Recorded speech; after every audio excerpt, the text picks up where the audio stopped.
Hey everybody, welcome to Coastal Management. We're going to have a fantastic year. This is going to be a great class. I'm so stoked you guys are with us. And we're going to have a great time learning about a huge diversity of management challenges that happen at and near the coast and actually offshore as well.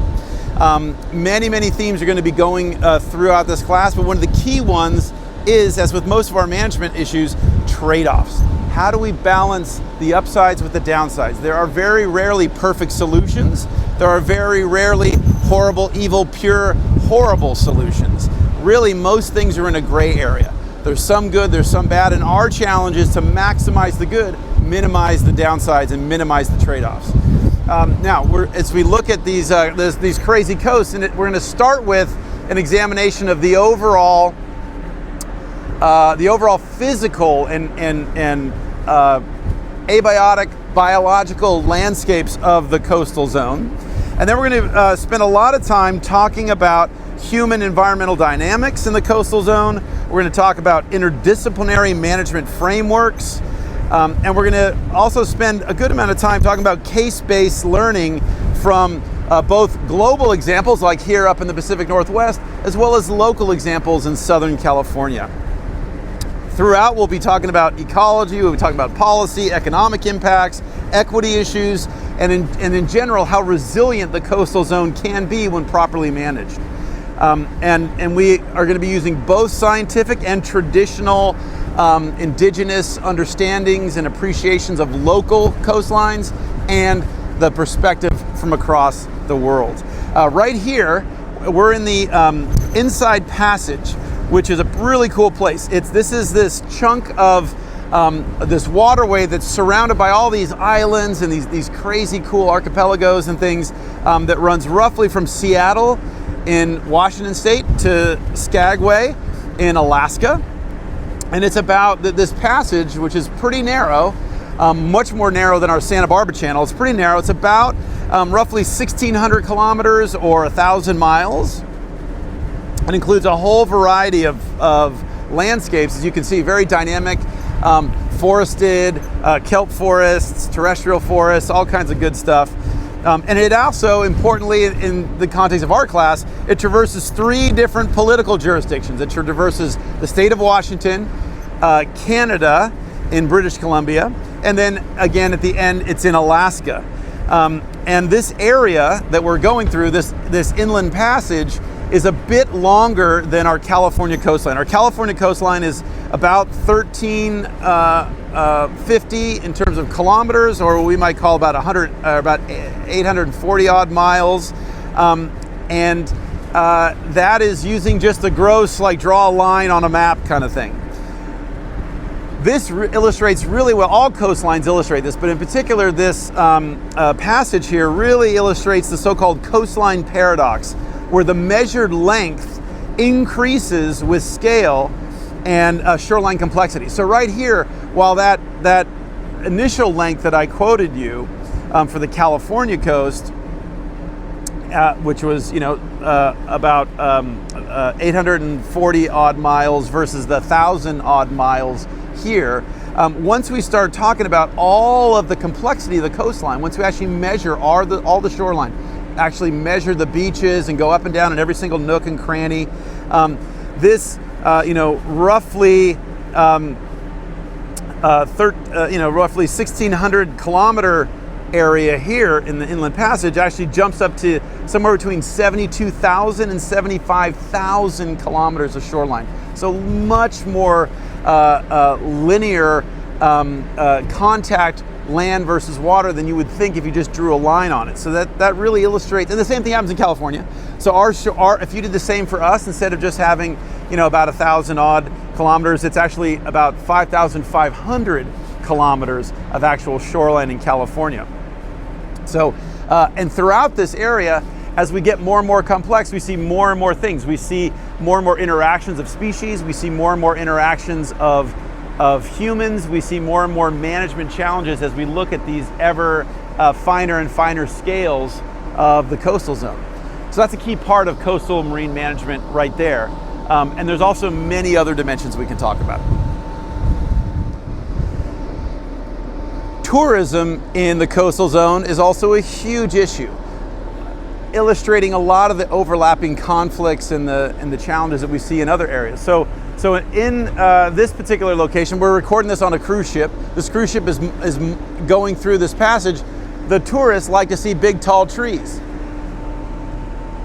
Corporations that are doing extractive timber harvest, for example, like that patch right there that's been clear cut, would like to see maybe fewer large trees. They want to see a more working landscape, more productive landscape that's not just set aside for the sake of the visuals and stuff like that.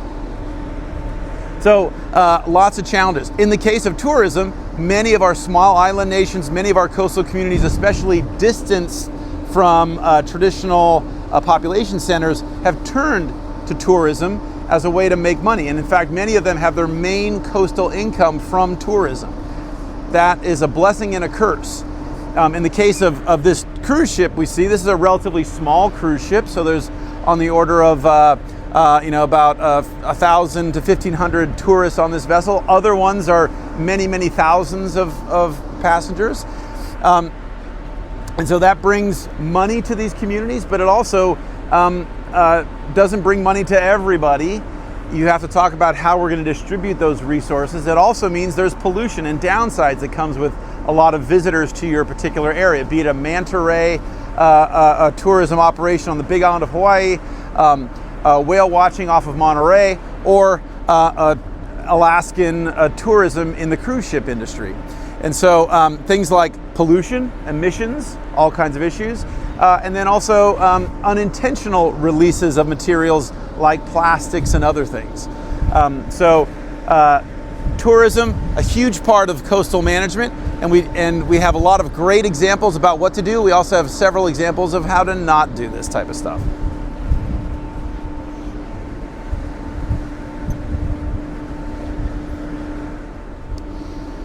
Fundamental to the coastal management is how do we deal with all these conflicting user groups. So, for example, here in the passage here, we have chunks that are Canadian, chunks that are United States of America. And so while we have that political jurisdiction, in other locations it might be a county, it might be a city, many of our resources, things like fisheries, for a classic example, fisheries don't ascribe to our political boundaries. So the fish might, in the case here, one of the classic Pacific Northwest species, salmon, these anadromous fish have spent part of their lives in the freshwater, part of their lives in the saltwater. They might be in Canadian territory for the start. Then they might go into this inland passage here. We have a lot of maritime activity. And they might go out to the open ocean, international waters. So how do we determine how many fish we should take when those fish spend their lives in different people's territories, different jurisdictions? So that's a classic example. Another one would be, how do we deal with conflict? So who says, if the entrance, for example, to the passage is one nation, then the middle of the passage, the middle of the tunnel, if you will, is another nation's, and then the end of the passage is yet another jurisdiction. Who determines how many vessels can go through here? So fundamental also to effective coastal management are agreements, structures, frameworks. Right now we are doing everything we seem possible to rip apart these agreements, right? So we seem to be saying we want to do what the United States of America wants to do, whatever the United States of America wants to do, and forget all those other agreements. And if we decide to change our ideas on a whim, we should be able to change our ideas on a whim. That is not a pathway to effective management. It's not an effective way to have trust. It's not an effective way to have shared governance, which is absolutely essential in these conflicting areas like the coastal zone. So a huge challenge. And so one key question here might be, how do we determine who sets the standards for behaviors in shared governance waters and shared governance jurisdictions?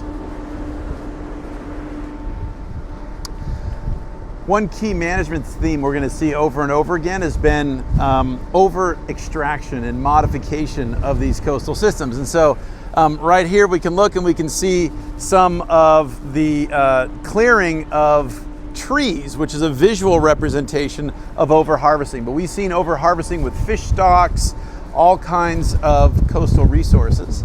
An example from here in the Pacific Northwest would be the Pacific herring. So historically, the Pacific herring, very abundant. In fact, so abundant it was used as a meal fish. It was used to be ground up for other purposes, not directly human consumption of the food. And essentially corresponding with the Exxon Valdez oil spill, we see a crashing of the population. It was already in problematic conditions beforehand, but it still has yet to recover to the levels we see before. And so that's a classic example of some of the coastal management things, that we'll see in this class, which is not just one thing, but oftentimes several different stressors coming together. Not one factor, but multiple things coming together to create the management challenge that we see. So over-extraction is a good one. Another one is the introduction of novel things that weren't supposed to be here or haven't historically been here. So we might think of something like ballast water. So we're on this vessel right now. This vessel has a lot of displacement. With us, it has mostly people on it, but especially with commercial shipping, we have very big ships that have a lot of heavy material, oftentimes going one direction, say across the Pacific. They get there, unload those heavy things, and take on finished goods or other things that may not be as heavy. And so they need to take on water to stabilize or create ballast in the ship to make it stable so it doesn't break open in the open ocean, traversing the waters.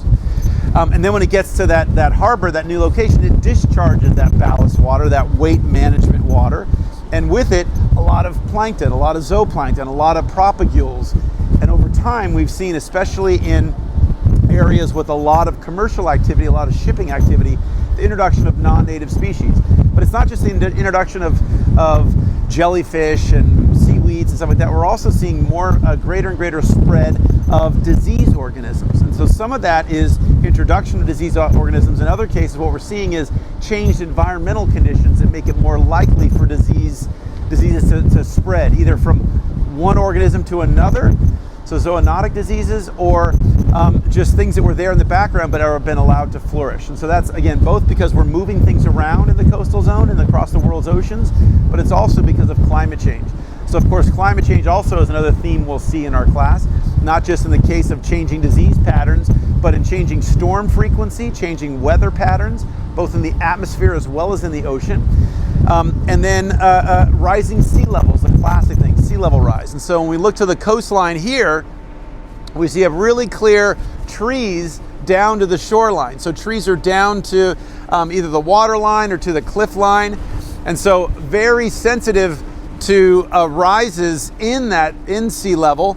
So a little bit higher up would radically change the shoreline of this place and other places. Now this is very much an up-down geography, so a little bit of change here, but in other places like the Oxnard Plain, other places in the Gulf Coast, etc., Southeast Asia, a little bit of sea level rise is going to cause a massive displacement of both people, industry, and in fact, how we go about our daily lives and interact with coastal zones. So all kinds of interesting challenges that we'll get to talk about this semester. And then another theme that we'll see over and over again is how do we deal with not just the resource management, but how do we bring a just answer to these things for different socioeconomic groups. So for example, we have coastal indigenous nations, First Nations, etc., versus, for example, multinational corporations that do things like mining and forestry and those types of things, and the tourism industry. We have different access. We have a lot of inequality in terms of access, both in terms of just getting to the coast, but also in terms of fishing rights and permissions to do commercial activities, etc.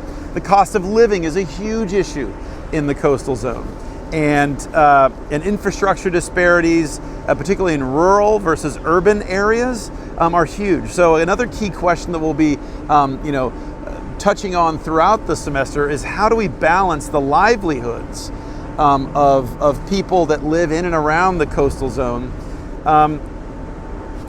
with legacy, when not everybody has equal power to shape these marine futures and our resource futures. So all this stuff is a really interesting part. I think coastal management is one of the most interesting parts of ESRM. It's a fantastic illustration of all the things you guys have been learning about in your other classes, geospatial stuff, economics, natural history, all that kind of good stuff. So we're going to start off on that natural history and sort of basic physical lay of the land, and then we'll immediately start getting into examples of management conflicts and have you all work on solutions, effective ways to deal with managing this fantastic part of our planet, the coastal zone and the greater oceans of our world. Can't wait to see you guys this semester. We're gonna have an awesome semester. See you soon.